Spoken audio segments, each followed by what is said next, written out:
इस बीच बात करते हैं एक और इम्पोर्टेंट खबर की, क्योंकि दुनिया में छिड़े टैरिफ वॉर के बीच आज वाणिज्य मंत्रालय में अहम बैठक होगी और इसमें टैरिफ वॉर की चुनौतियों से निपटने को लेकर रणनीति बनाई जाएगी।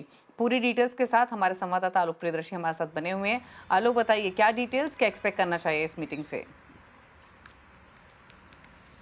बिल्कुल, देखिए इस मीटिंग में जो सबसे बड़ा मुद्दा है वो यही है कि जो वैश्विक चुनौतियों और जो यूएस के टैरिफ वॉर की वजह से जो भारत का एक्सपोर्ट घटता जा रहा है, पिछले 3 महीनों से लगातार एक्सपोर्ट में गिरावट है, उससे कैसे निपटा जाए। क्या उसके लिए एक्सपोर्टर को कोई इंसेंटिव देने की जरूरत है? हालांकि जो हमें सूत्र बता रहे हैं कि सरकार एक्सपोर्ट इंसेंटिव देने की तैयारी कर रही है और इसमें अलग अलग स्कीमों के तहत कई सारे इंसेंटिव का, फाइनेंशियल इंसेंटिव का ऐलान हो सकता है। हालांकि इसमें थोड़ा समय लग सकता है, महीने भर का समय लग सकता है एक्सपोर्ट सेक्टर को इंसेंटिव देने में। तो जो आज वाणिज्य मंत्री पीयूष गोयल की अध्यक्षता में देश के जितने भी इस एक्सपोर्ट प्रमोशन काउंसिल हैं उनको बुलाया गया है, इसी मुद्दे पर चर्चा करने के लिए कि आखिर किस तरह की उन्हें दिक्कतें हो रही हैं, किस तरह के इंसेंटिव चाहिए, यूएस टैरिफ वार की वजह से उनको कारोबार एक्सपोर्ट करने में क्या दिक्कतें आ रही हैं और दूसरे जगहों से एक्सपोर्ट में किस तरह से गिरावट हुई है। इन तमाम मुद्दों पर इस बैठक के अंदर चर्चा की जाएगी। और यह भी बताया जा रहा है कि बजट में भी कई सारे एक्सपोर्ट इंसेंटिव का ऐलान किया गया था। खासतौर से एक्सपोर्ट प्रमोशन मिशन के तहत 2250 करोड़ रुपए का बजट का एलोकेशन भी किया गया था। इसके तहत किस तरह से एक्सपोर्ट इंसेंटिव दिया जा सकता है, इसके लिए भी अब इस बैठक के अंदर चर्चा हो सकती है।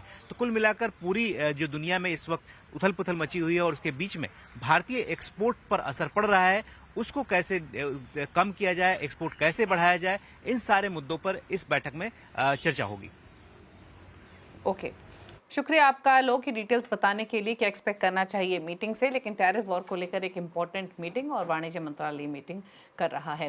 लेकिन चलिए कुछ स्टॉक्स पर राय ले लेते हैं। और अभी हम रिटेल स्टॉक्स की बात कर ही रहे थे हेडलाइंस में, और आप देखिए आज रिटेल स्टॉक्स को एवेन्यू सुपरमार्ट तो 5% के सर्किट पर है, 3852 के लेवल्स पर ट्रेड कर रहा है। तो यहाँ पर एक स्ट्रांग मोमेंटम है। कुछ और तेजी वाले स्टॉक्स देखें तो एक डिक्सन टेक्नोलॉजीज आप देखिए, कंज्यूमर ड्यूरेबल पैक से यहाँ पर मोमेंटम है और स्टॉक 4% ऊपर कारोबार कर रहा है। एवेन्यू सुपरमार्ट में बीएससी में सर्किट लगा हुआ है, एनएससी में सर्किट ओपन है।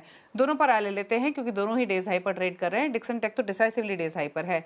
एक बार बताइए क्या राय रहेगी स्टॉक पर, एवेन्यू सुपरमार्ट और डिक्सन टेक, रूपक? जी, डीमार्ट ने तो एक कंसोलिडेशन ब्रेकआउट दिया और इंपॉर्टेंट मूविंग एवरेज को भी ऊपर भी सस्टेन कर रहा है, तो ओवरऑल सेंटिमेंट मुझे पॉजिटिव लग रहा है। एक हार्डल है छोटा 4000 के आसपास, 4000 के ऊपर सस्टेन किया तो फर्दर एक रैली दिख सकता है स्टॉक में और सपोर्ट हो जाएगा 3770 का।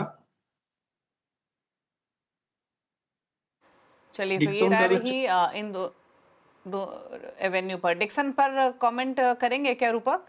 जी हाँ, डिक्सन में एक रेजिस्टेंस है 14,000 पे, 14,000 तक एक बार जा सकते हो ऊपर, 14,000 के ऊपर सस्टेन किया तो सिग्निफिकेंट अपसाइड दिख सकता है। ओके, दिन के